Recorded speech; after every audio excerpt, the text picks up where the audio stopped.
Rizki harus dijemput. Kenapa Ahilman menyampaikan dijemput? Kenapa kalimatnya nggak dicari? Bedanya dijemput dengan dicari apa? Nah, kalau dicari belum tentu ada. Kalau dijemput pasti ada. Rizki harus dijemput, harus diikhtiarkan, harus diusahakan. Nggak bisa diem-diem baik. Ustadz, berarti harus kerja kita ini? Iya. Harus usaha? Iya. Harus ikhtiar? Iya. Dan ayah bunda, bapak ibu harus tahu betul, kalau kita ini usaha, kalau kita ini ikhtiar, itu adalah perintah Allah kepada kita. Jadi kita ini berikhtiar karena Allah perintahkan itu. Jadi bukan semata-mata untuk jemput rezeki, bukan semata-mata untuk itu ya. Tapi karena kita paham, kita tahu kita ini berikhtiar, berusaha adalah perintah dari siapa? Allah. Perhatikan surat Al-Mulk ayat 15. Huwallazi ja'ala lakumul arda zalulan famshu fi manakibiha wa kulu mir rizqih wa ilaihin nusyur. Dialah Allah yang menjadikan bumi ini luas. Bumi ini luas ya.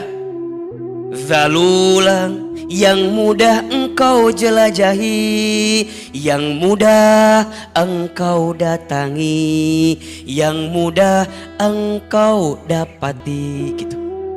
Apa perintah Allah? Famshu fi manakibiha, maka berjalanlah, maka usahalah, maka ikhtiarlah, maka bekerjalah, maka berdaganglah. Kira-kira begitulah kalimatnya. Apa? Di setiap penjuru buminya. Wa kulu mir rizqi, dan makanlah sebagian rizki yang aku hadirkan kepadanya. Jadi kita ini bekerja, kita ini berusaha, kita ini berikhtiar adalah perintah dari siapa? Allah. Makanya mohon maaf, kita yang bekerja, kalau orientasinya hanya untuk sekedar nungguin gaji tiap bulan, sayang banget. Kalau hanya itu ya, kalau hanya itu. Kenapa? Karena bekerja itu ibadah. Jadi kalau kita hanya cuman nargetin tanggal 25 gajian gitu, sayang banget. Kalau kita dagang, orientasinya hanya untung, sayang. Karena harusnya bekerja orientasinya apa? Ibadah. Dagang orientasinya apa? Amal soleh. Kan gitu. Kalaupun kita nggak dapat urusan dunianya, kita dapat pahalanya, Pak.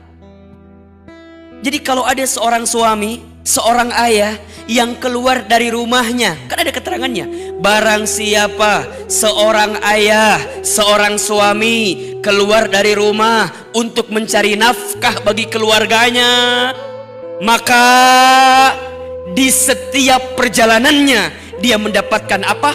Pahala sama seperti jihad fi sabilillah. Jadi kalau ada seorang ayah, seorang suami yang bekerja, keluar dari rumah, berangkat ke kantor, berangkat ke pasar, berangkat ke sawah, berarti dia mendapatkan pahala apa? Jihad fi sabilillah. Dan mohon maaf, berarti kalau kita wafat dalam perjalanan, dalam proses, ketika kita berikhtiar tadi, berusaha tadi, dan kita benar ikhtiarnya ya, nyari yang halal gitu ya, tidak ambil yang sesuatu yang haram gitu, kemudian dia wafat di saat itu, maka insya Allah dia wafat dalam keadaan husnul khatimah. Pahalanya jihad fisabilillah, Pak. Belum lagi dalam keterangan lain ya, tidak ada dosa kecuali dosanya bisa diampuni dengan kita bekerja tuh. Barang siapa seorang laki-laki, seorang ayah atau di antara kita yang keluar dari rumahnya mencari nafkah untuk keluarganya, kemudian dia pulang di sore hari dalam keadaan capek, dalam keadaan lelah, maka di saat yang bersamaan Allah gugurkan dosa-dosanya. Jadi bekerja itu, ikhtiar itu perintah dari siapa? Allah. Jelas sekali. Berarti punten, kalau kita bekerja kemudian mohon maaf ya, tidak mendapatkan apresiasi terbaik dari tempat perusahaan kita, kita nggak akan galau gitu loh. Kita nggak akan gelisah. Kenapa Ahilman? Karena kita bekerja, ini perintah Allah. Ini kewajiban kita kepada Allah.